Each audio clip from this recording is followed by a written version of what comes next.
नमस्कार, हमारी योगा सीरीज में आप सभी का स्वागत है। और आज हम जो भी योग के आसन करने जा रहे हैं वो हैं थायराइड को क्योर करने के लिए। और तो आज हम आपको 6 आसन बताने वाले हैं जो कि अगर आप रेगुलर अभ्यास करते हैं तो आपके थायराइड की शिकायत है वो दूर हो जाएगी। तो सबसे पहले हम नॉर्मल एक अपने पद्मासन में बैठ जाएंगे और फिर हम करेंगे मत्स्यासन। मत्स्यासन में आप पीछे की तरफ लेट जाएंगे पद्मासन की पोजीशन से, और ये आपकी जो गर्दन है पीछे की तरफ रहेगी और अपने पैरों के अंगूठों को हाथ से कुछ इस तरह से पकड़िए जैसे मैं पकड़ रही हूँ, और आपकी गर्दन पीछे की तरफ रहेगी। लेकिन आप जितना हो सके उतनी ही गर्दन पीछे की तरफ करें, वरना आप सीधे भी लेट सकते हैं क्योंकि ये प्रैक्टिस से होता है। धीरे धीरे करके आप अपनी गर्दन को बिल्कुल पीछे की तरफ इतना करें कि एटलीस्ट पीछे की चीज़ें देख सकें। तो लेकिन अगर स्टार्ट में नहीं हो पा रहा है तो आप आराम से लेट भी सकते हैं, लेकिन पद्मासन की ही पोजीशन में आपको लेटना है। तो एक कुछ इस तरह से मत्स्यासन करें। ये आपके थायराइड और आपके गर्दन के लिए बहुत अच्छा माना जाता है। तो आप इसे रेगुलर 3 से 5 मिनट तक करें। स्टार्टिंग आप 1.5 से 2 मिनट कर सकते हैं। ये कुछ देर करने के बाद हम अपने पहले पोजीशन में बैठ जाएंगे और अब हम दूसरे आसन की तैयारी करेंगे जो कि है अपना सर्वांगासन और हलासन। सर्वांगासन और हलासन आपको 3 से 5 मिनट तक करना है और ये आसन आराम से करें। मैं हमेशा बोलती हूँ कि जब भी कोई आसन करें वो इतना आराम से करें कि आपकी बाकी चीज़ों को इफ़ेक्ट नहीं करना चाहिए। क्योंकि अगर जैसे कि मैंने अभी अपने पैर ऊपर करे हैं तो मैंने बैक को पूरा सपोर्ट दिया हुआ है। तो आप इस चीज़ को आराम आराम से करें, कोशिश करें आराम आराम से करने के लिए।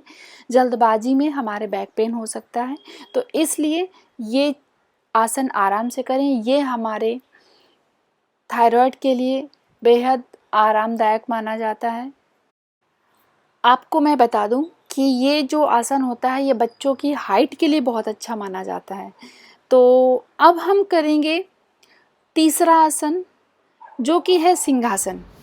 सिंहासन आपको करने में थोड़ी हंसी आएगी, लेकिन ये थायराइड के लिए इतना आरामदायक माना जाता है कि अगर आपका पुराना से पुराना थायराइड है तो ये उसको भी पूरी तरह से ठीक कर देता है 3-4 महीने के अंदर। लेकिन ये प्रैक्टिस आपको रेगुलर करनी होती है, कम से कम 10 से 15 मिनट तक आपको रेगुलर करना होगा। इसमें आपको वज्रासन की पोज में बैठ जाएं या सुखासन की मुद्रा में बैठ जाएं। मैं वज्रासन की पोज में बैठकर आसन कर रही हूँ। सिंह की तरह बैठ जाएं, आंखें एकदम स्ट्रेट होनी चाहिए, जीवा को बाहर निकाल लें और उसी तरह से दहाड़ने की कोशिश करें जैसे कि एक सिंह दहाड़ने की कोशिश करता है।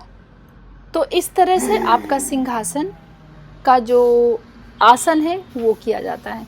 अब हम आते हैं अगले आसन में। ये आसन है अपना कपालभाति। इसमें आप पद्मासन की मुद्रा में बैठ जाएं और फिर आपको कपालभाति करनी है और ये आप रेगुलर करें कम से कम 10 से 15 मिनट। और ये 10 से 15 मिनट में आप कितनी बार अपनी सांस को इस तरह से फेंक सकते हैं, बाहर निकाल सकते हैं, वो आप पे डिपेंड करता है। आप जितना ज़्यादा हो सके उतना करें।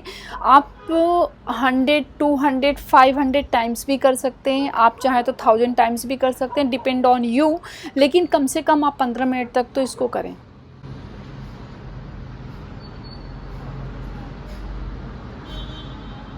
अब हम बढ़ते हैं अपने अगले आसन की तरफ। ये है उज्जाई। उज्जाई में हम सुखासन की पोजीशन में बैठ जाएंगे और इसमें हम अपनी गर्दन और अपनी सांस पर फोकस करेंगे। गर्दन हमें बिल्कुल टाइट रखनी है और उसके बाद हमें सांस भरनी है। तो सांस जब भरते हैं और गर्दन टाइट होती है तो जब हम सांस कंटिन्यू भरते जाते हैं तो एक आवाज़ आती है, जो कि आवाज़ ज़रूरी नहीं कि बहुत तेज़ आवाज़ आए। अगर आप कभी टीवी पे देखेंगे इस आसन के बारे में तो आप देखेंगे कि बहुत ज़्यादा साउंड आता है, तो उस साउंड के पीछे ना जाएं, बिकॉज वो जो साउंड होता है वो माइक की वजह से होता है। आप में भी साउंड आ सकता है लेकिन वो स्लो होगा। तो इस तरह से सांस भरें और भरने के बाद सांस को लॉक करना है। लॉक करने के लिए अपनी जो चिन है, जो आपकी चिन होती है, उसको अपनी छाती से लगाएं और इससे सांस जो है वो लॉक हो जाएगी। और उसको कम से कम 1 से 1.5 मिनट तक, ये जितना हो सके आप उसको होल्ड करें, सांस को होल्ड करें। उसके बाद धीरे धीरे करके आप बाईं नॉस्ट्रिल से अपनी सांस को बाहर निकालें।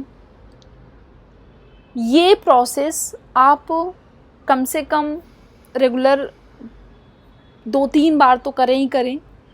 ये बेहद ही असरदार माना जाता है थायराइड के लिए। अब हमारा अगला आसन है ग्रीवासन। ग्रीवासन में हमें अपनी गर्दन को टाइट करना है और अपनी गर्दन को राउंड में घुमाना है। इसे आप दोनों साइड से, आपको left to right and right to left दोनों तरफ से इसको घुमाना है और इसे 5 मिनट तक करें। ये थायराइड के लिए तो असरदार होता ही है, साथ ही साथ ये रिलीफ भी बहुत देता है, क्योंकि इसमें अपनी गर्दन की जो नसें हैं वो थोड़ा प्रेशर उन पे पड़ता है, तो इस वजह से बहुत आपको मेंटली भी रिलीफ देता है ये। अब हमारा आखिरी आसन है अनुलोम विलोम। अनुलोम विलोम में आप सुखासन में बैठ जाएंगे और उसके बाद अपने लेफ़्ट और राइट नॉस्ट्रिल से आप एयर को इन और आउट करेंगे।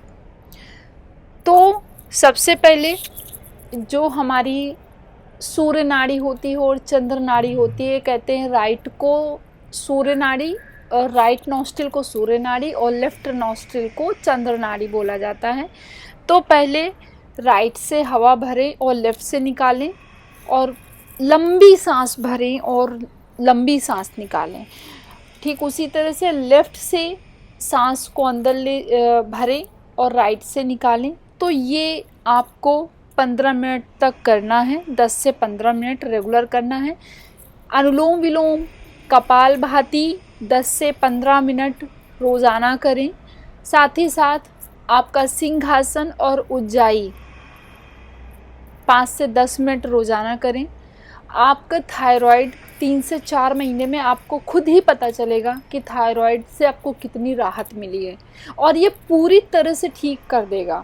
अगर आपने प्राणायाम ये सही तरीके से कर लिए तो आपका कितना पुराना से पुराना थायराइड भी होगा ना, वो भी ठीक हो जाएगा। तो इस तरह से ये हमारे थायराइड के आसन थे जो कि आज हमने बताए। और अगर आपको ये वीडियो पसंद आया हो तो इसे शेयर कीजिए, काफ़ी लोगों को इससे राहत मिलेगी, क्योंकि आजकल थायराइड जो है वो बहुत लोगों के लिए ये माना जाता है कि बहुत लोगों को थायराइड हो जाता है।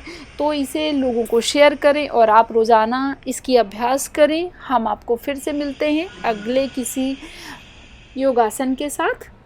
तो चलिए, तब तक के लिए बाय बाय।